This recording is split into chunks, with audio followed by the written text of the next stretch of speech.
करु विचार यही सब दुख जाई। विचार करने से दुख की निवृत्ति हो जाती है। दुखमय सारा जगत है, आशा स्वत जगतम दुखालयम। यह सारा संसार दुख का आलय है, दुख का घर है। यहाँ कोई सुखी नहीं है। तन धरि सुखिया काहू न देखा, जिन्हें देखा तिन दुखिया।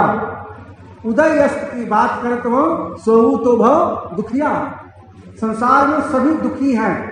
किसी को किसी प्रकार का दुख है, किसी को किसी प्रकार का दुख है।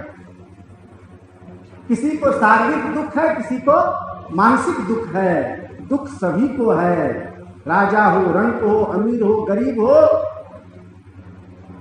चाहे संत हो, महात्मा हो, ऋषि हो, मुनि हो, कोई भी हो। जो इस तन में है, जो इस तन में है, उसे दुख तो है ही। बहुत दुख दुख दुख की खानी। सदगुरु कबीर साहब ने इज्जत में कहा है कि बहुत दुख दुख दुख की खानी, तब बची हो जब राम ही जाने। 3 बार दुख शब्दों का प्रयोग कर साहेब ने दैहिक, दैविक, भौतिक तीनों दुख के लिए कहा। गोस्वामी तुलसीदास जी महाराज साहब के इन्हीं वाणी वचनों का अनुसरण करते हुए, क्योंकि सदगुरु कबीर साहब के बाद हुए हैं गोस्वामी तुलसीदास जी महाराज, इतना याद रखिए। पहले कबीर साहब हुए हैं, उसके बाद गोस्वामी जी हुए हैं। इसलिए गोस्वामी जी ने कबीर साहब की बात को ली है, लेकिन कबीर साहब की बात को गोस्वामी जी ने नहीं, तो उस समय वो थे ही नहीं। तो गोस्वामी जी इन्हीं बातों को लेकर के 3 बार साहब ने दुख शब्दों का प्रयोग किया। उन्होंने थोड़ा साफ स्पष्ट कर दिया। और दैहिक, दैविक, भौतिक तापा, राम राज काहू नहीं जापा। एक ही बात, बहुत दुख दुख दुख की खानी, तब बचियो जब राम ही। जब राम को जानोगे तब दुख से बचोगे, और राम को नहीं जानोगे तो दुख से नहीं बचोगे।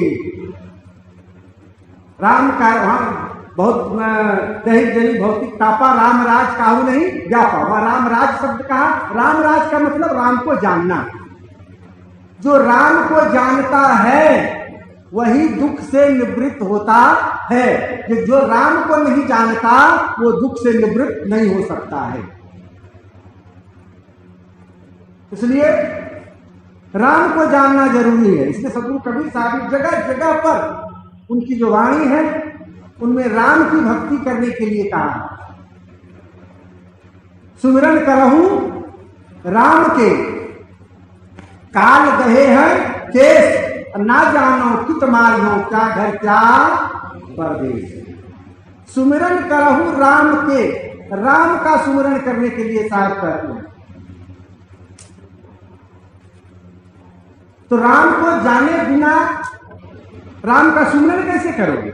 सुमिरन मतलब याद करना, अच्छी तरह से याद करना। याद किसकी आती है?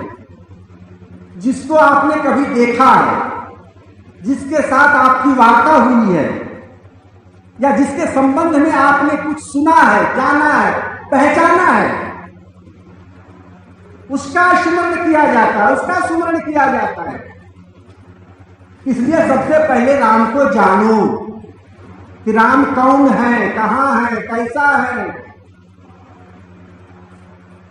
जब राम को जानोगे तभी राम को मानोगे। बिना जाने हुए मानना नहीं चाहिए, बिना जाने हुए मानना नहीं चाहिए। पहले जानना चाहिए तब मानना चाहिए। तो जानने, राम को जानेंगे आप कैसे?